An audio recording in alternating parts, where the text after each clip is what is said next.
Assalamualaikum warahmatullahi wabarakatuh. Pemirsa Gapai Kemuliaan yang dirahmati Allah. Apa kabar Anda hari ini? Semoga Anda senantiasa sehat dan selalu berada dalam lindungan Allah Subhanahu wa taala. Amin ya robbal alamin. Alhamdulillah, senang sekali hari ini saya Fayu Nizar kembali hadir menjumpai Anda dalam program kesayangan kita Gapai Kemuliaan.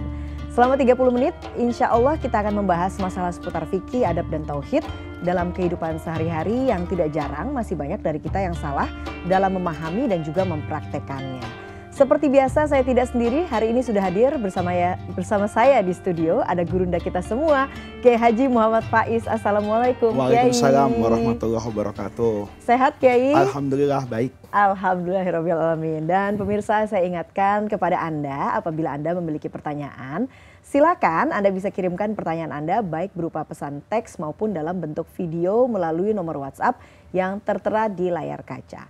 Anda juga berkesempatan untuk bertanya langsung kepada Kiai melalui sambungan Zoom yang nanti secara teknis akan ditentukan oleh tim Gapai Kemuliaan. Baiklah, bahasan pertama kita kali ini adalah tentang menjamak sholat. Nah Kiai, kita langsung saja ke contoh kasus gitu ya.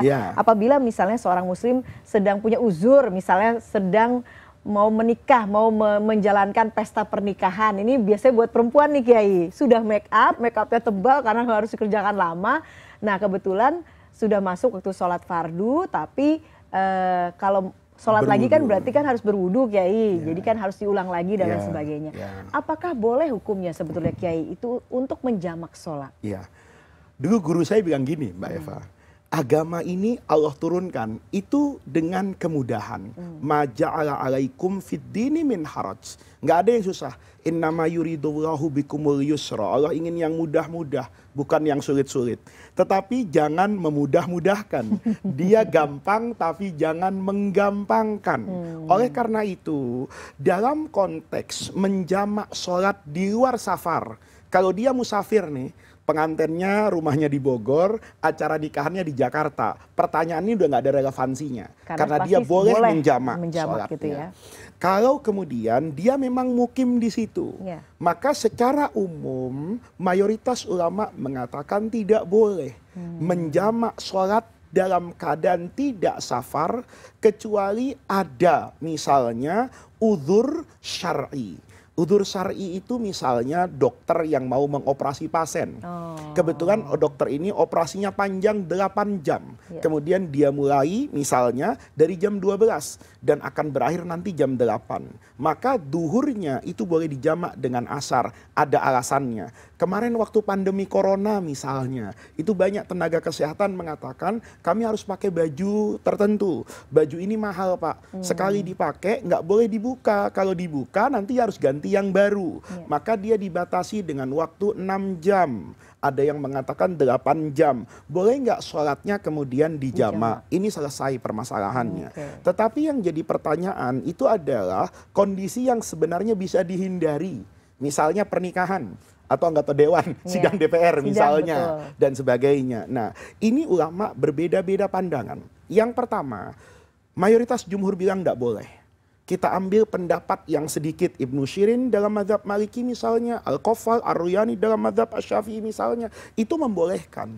Tetapi ketika membolehkan, itu ada batasannya. Jadi dalam kaidah agama, al-amru idza daqa ittasa'a. Kalau perkara ini menjadi sempit, sulit, maka agamanya ngelentur, melebar.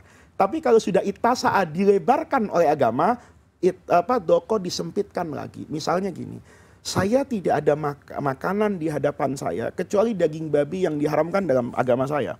Kalau saya tidak makan, saya bisa kehilangan nyawa, maka saya boleh makan. Tapi nggak boleh makan 2 paha belakang gitu loh. Itu bukan darurat, doyan kan gitu loh. Nah, kalau darurat ambil seperlunya. Maka dalam kondisi seperti ini, saya akan mengatakan yang pertama, nikah itu kan tidak serta-merta mendadak. Biasanya ada perencanaan. Ya direncanakanlah yang kira-kira tidak mengganggu waktu sholat. Mulai dari jam 8 pagi sampai duhur misalnya. Atau dari duhur sampai nanti menjelang asar misalnya. Atau yang paling aman adalah setelah isya. Ya sampai subuh Anda boleh untuk melakukan pesta. Nah itu diusahakan dulu. Kalau kemudian itu tidak bisa karena faktor gedungnya, waktunya tidak bisa. Misalnya penghulunya, atau mengumpulkan keluarga datang hanya bisa di waktu itu misalnya, maka lakukan. Tetapi ketika dilakukan, yang pertama, perempuannya kan bisa sebetulnya sholat tanpa dia harus mengambil wudhu, jaga wudhunya. Gimana kalau bersentuhan? Ya bilang saja sama tukang riasnya, ambil model baju pengantin yang pakai sarung apa ini, tangan. Sarung tangan. Jadi dia tidak bersentuhan dengan yang bukan mahramnya. Jadi kan aman wudhu dia. Atau yang memakeup perempuan. Atau yang make up perempuan gitu. Atau ketika di make up tidak bersentuhan langsung dengan kulitnya. Ya kan kayak di TV kan kita juga mungkin dikasih make up sedikit kan. Tapi kan perempuan tadi tidak bersentuhan dengan saya menggunakan alat bantu, kuas dan sebagainya. Nah, itu harus diusahakan dulu tuh. Semaksimal mungkin perintah agama fattaqullaha mastata'tum, sebisanya. Nah, kalau ternyata sudah nggak bisa. Yang Bapak omongin tadi itu cuma bisa Pak di mana? Di gapai kemuliaan Pak, itu norma. Tapi implementasi prakteknya sulit. Oke. Kalau sudah sulit seperti itu, ambil pendapat ulama yang membolehkan menjamak dua sholat karena ada pekerjaan yang syakoh memberatkan. Make up misalnya memberatkan dari aspek biayanya. Kata tukang riasnya, loh kalau dihapus bayar lagi Pak gitu. Nah, kalau dia misalnya mampu nih Mbak Eva, bisa jadi kan ada jeda masa dia nyewa gedungnya itu memang dari duhur sampai jam 12 malam. Terus dia bilang, saya mau wudhu dulu. Kata tukang make-upnya, tapi bayar lagi loh Pak, 3 juta. Saldonya 10 miliar, rekeningnya bayar Mbak Eva. Jangan dijamak kok kayak gitu. Kenapa? Dia masih ada pada batas kemampuan. Dia katakan toh pengantinnya butuh istirahat. Masa berdiri dari duhur sampai jam 12 malam kuat? Kan enggak kan? Pasti ada makan, ada apa. Kalau dia bisa untuk makan, masa enggak bisa untuk sholat? Nah, masalahnya di make up. Nah itu tadi, kalau dia punya kaya, apa salahnya? Di hari yang baik itu dia korbankan hartanya untuk meraih ridho Allah. Kalau sudah nggak bisa, pas-pasan, ya sudahlah, jamakkan dua sholat itu sekali seumur hidup aja nikahnya. Ya, nanti kalau nikah yang kedua jangan begitu jangan lagi. begitu lagi. Yang jelas agama itu mudah, tapi jangan dimudah-mudahkan. Nah, solusinya tetap ada. Solusinya tetap ada. Baiklah, sekarang kita masih bicara sholat, Kiai. Sahkah sholat apabila kemudian kita lupa membaca sholawat di tahiyat pertama? Nah, sebetulnya apa hukum membaca sholawat ini? Sholawat pada waktu tasyahud. Tasyahud atau tahiyat sama. Kalau dalam tahiyat awal, itu hanya Imam Syafi'i yang mewajibkan baca sholawat. Hanya sampai pada Allahumma sholli ala Sayyidina Muhammad saja. Setelah itu selesai. Karena itu waktunya tidak panjang untuk tasyahud awal. Nah, sementara untuk tasyahud yang kedua, itu banyak ulama yang mengatakan hukum membaca sholawatnya itu adalah wajib. Kalau wajib, dia tidak boleh ditinggalkan. Kalau ditinggalkan apapun alasannya, maka sholatnya menjadi batal. Ada ulama yang lebih rendah lagi. Dia wajib dibaca.